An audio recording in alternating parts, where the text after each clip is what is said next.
जिलार 16 जन दृष्टिबाधित छात्र छात्री को मिला लैपटॉप। भारत सरकार स्टार्स प्रकल्प छात्र छात्री मानू उन्नत मानर शिक्षा सहित उज्जवल भविष्य भारत सरकार यह सुंदर योजना बारिपदा जिलापाल कार्यालय स्थित सम्मिलनी कक्ष में समग्र शिक्षा मयूरभंज पक्षर आयोजित उक्त कार्यक्रम में अतिरिक्त जिलापाल श्रीजुक्त विभूति भूषण नायक स्वकर कमल जिलार नवम रु द्वादश श्रेणी मध्य अध्ययनरत 16 जन विभिन्न ब्लॉक छात्र छात्री को लैपटॉप बंटन करिथिबा देखिबाकु मिलिछि। खाली सेतिकी नुहे एई स्टार्स प्रकल्प माध्यम लैपटॉप सहित कथन पुस्तक मध्य बंटन करा जाइछि। ए लैपटॉप बंटन कार्यक्रम में जिला शिक्षाधिकारी श्रीजुक्त पूर्णचंद्र सेठी, जिला सूचना और लोकसंपर्क अधिकारी श्री अविनाश पाणी, जिला अंतर्निवेशी संयोजक श्रीजुक्त निरंजन नायक प्रमुख उपस्थित रहिथिबा बेले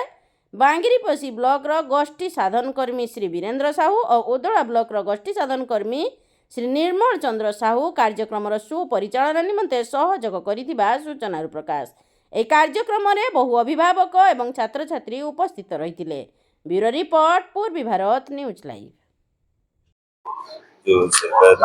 लैपटॉप देवाई हमको 16 पिला डिस्ट्रिक्ट लिखाई लिस्ट थिला 16टा